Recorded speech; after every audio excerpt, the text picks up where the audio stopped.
So hopefully by now you have Postgres installed on your machine, things are working, you can access pSQL here, and you can always quit it by running /q, like so, and it will bring you back to the terminal you are used to.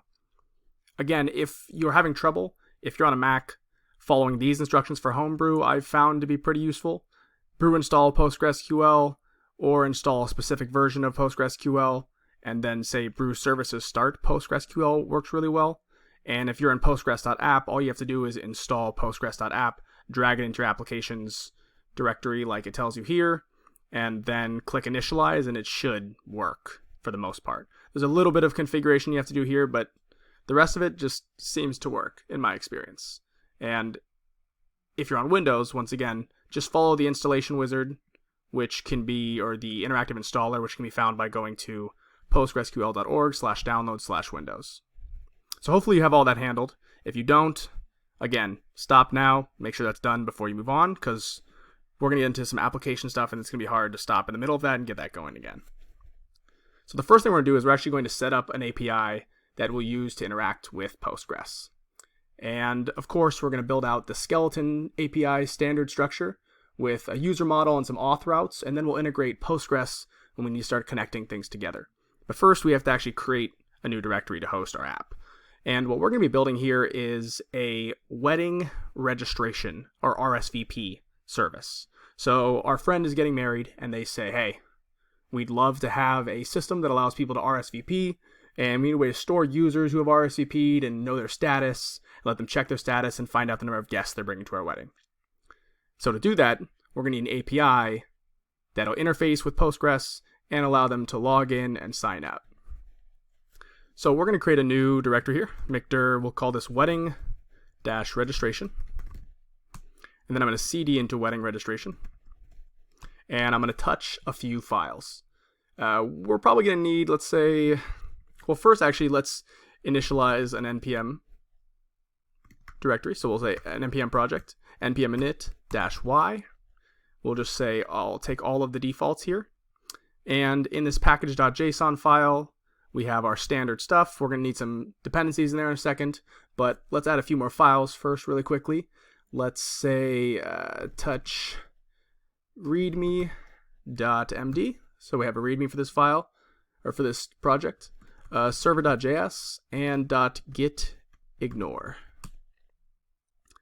We also want to create a few directories that are going to hold most of our application. So we will say Micdir, models, routes, and utils. And again, this is standard stuff that we've seen in the previous couple series. So if you haven't seen this before, if you're unfamiliar with it, don't be afraid to pause, go back to those, check them out again.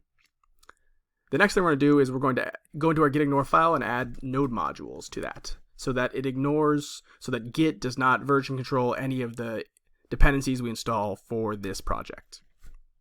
And we're actually going to go ahead and do that now. We're going to install some dependencies. We're going to do this in two separate steps, just to clearly delineate the new packages we haven't seen before from the ones that we have installed previously. We could definitely install all these together, so go ahead and do that if the spirit moves you, but the standard packages we're going to install first. And we're going to do that with npm install --save express at next, Morgan, cores, and Notamon. Express for building our APIs, Morgan for logging, cores to handle cross-origin resource sharing, and Notamon to watch our files and restart the server whenever anything changes. And now for the new stuff. We're going to say npm install --save bcrypt colors .env and pg. So go ahead and save or enter that. And while those are installing, let's just briefly overview what they are. Bcrypt is going to handle encryption and encrypting passwords. Colors is going to print some pretty colors to the terminal, which looks nice. It's not necessary, but I prefer it.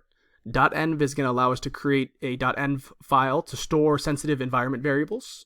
And PG is the Postgres driver we use to connect to Postgres and run SQL queries. And if any of this sounds foreign, good. You probably don't know this yet, but if you do, then that's great. That's fantastic. Hopefully this series still teaches you something. We're going to be going over each of these packages in some detail, so we'll ignore them for the time being because we have a little bit of work to do setting up the rest of our skeleton of our application. We probably should actually, before we do anything else, let's initialize a Git repository quickly. And notice that our node modules are not being committed to Git, which is what we want. So with that out of the way, let's add some standard stuff to our server.js. We'll say const express equals require express. We'll say const cores equals require cores. Oh yeah, I missed that. There we go. We'll say const Morgan equals require Morgan. And then we'll initialize a new application with express. And we will start with some standard middleware that we've used previously. We will say app.use cores. And again, all this does is it enables cross-origin resource sharing for all origins that may not be on this port. So, oh boy, can't spell. So don't worry about that too much, but it is something that you need to do if you want other origins to be able to access this API. We also want to parse incoming request bodies with JSON payloads here. And so we will say app.use express.json, and we will log request data info, we'll say.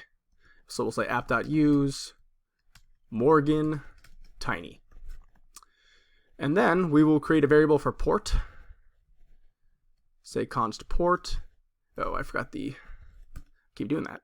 Const port equals, let's say, you know what, let's do process.env.port or 3001. Now, you may not have ever seen this before, and that's totally okay.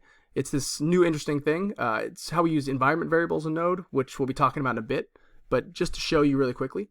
And then let's initialize our server with app.listen on that port, and we'll have a callback function that console.logs a string that says server running on, and let's just say HTTP localhost, and then interpolate in the port variable.